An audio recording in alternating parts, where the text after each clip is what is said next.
नमस्कार, कृषी मित्र विनोद कोठारे आपल्या हक्काच्या युट्यूब चॅनलमध्ये आपल्या सर्वांचे स्वागत आहे। आज तारीख आहे 7 ऑगस्ट 2025। मी आलेलो आहे पिंपळनेर येथे आणि माझ्यासोबत आहेत कांदा उत्पादक शेतकरी संघटनेचे अध्यक्ष संस्थापक अध्यक्ष भारत दिघोळे सर।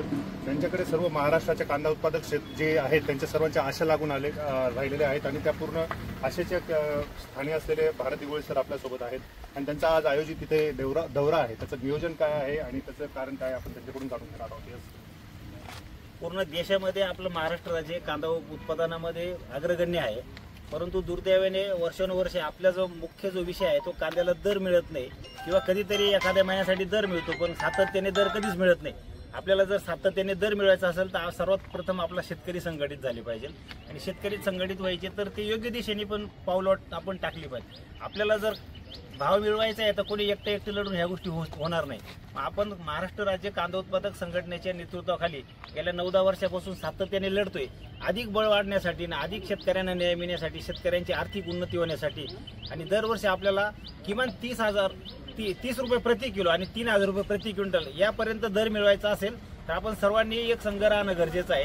आणि याच पार्श्वभूमीवर आज महाराष्ट्रातला एक मोठा जो कांदा उत्पादक जिल्हा आहे धुळे जिल्हा, या जिल्ह्यातल्या साक्री तालुक्यात आपला आज दिवसभराचा दौरा आहे। काही बाजार समित्यांना आपण भेटी देणार आहे, जसं पिंपळनेर, दहिवेल आणि त्याचबरोबर एक मोठं जे कासारे म्हणून जे गाव आहे या साक्री तालुक्यातलं, या गावामध्ये आज सायंकाळी मोठा असा एक भव्य कांदा उत्पादकांचा मेळावा आयोजित केलेला आहे। या मेळाव्यामध्ये आपण काही धोरणात्मक विषय मांडणार आहे, तर त्या मेळाव्यात आपणही स्वतः उपस्थित राहू, तिथं सर्व सविस्तर माहिती दिली जाईल आणि येणाऱ्या काळामध्ये शेतकऱ्यांचं जे पुढची दिशा कशी असेल ती त्या मेळाव्यामध्ये निश्चित ठरलं जाणार आहे। आणि आजचा मग आपलं पिंपळनेर, दहिवेल, साक्री हा संपूर्ण दौरा ह्या माध्यमातून संपन्न होणार आहे। एक्झॅक्टली, खूपच चांगला एक शोकांतिका राहिलेली आहे शेतकऱ्याच्या बाजूने। इथे नेते खूप होतात परंतु एक संघटितपणा दिसत नाही आहे।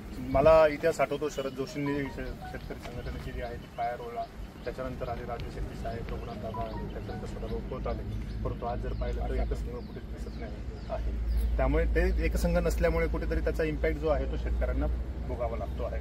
आणि तुमच्याकडे बऱ्याच लोकांचा स्पेसिफिकली कांदा उत्पादक शेतकरी जे आहेत त्यांचं एक आशास्थान तुम्ही आज येत आहात, तुम्ही तरुण आहात आणि आशा करतो की तुमचा एकच पक्ष, तुम्ही म्हणता तुमचं जे वाक्य आहे कांद्यावर लक्ष आणि यस, आणि कोणत्याही राजकारणाचा तुम्ही जोड नाही आहात असा तुम्ही म्हणतात आणि आशा करतो ते देखील भविष्यात देखील तसंच राहील आणि जे तुम्ही शेतकऱ्यांना जो आहात तो न्याय द्याल असं मी आशा करतो। आणि शेतकरी बांधवांना पण मी विनंती करतो, आज एक उभरतं नेतृत्व आपल्याला लाभलं आहे, आपण त्यांना सर्व प्रकारे म्हणजे सर्वच एक काही तुम्ही रस्त्यावर जेव्हा त्यांनी हाक दिली तेव्हा उतरायला पाहिजे।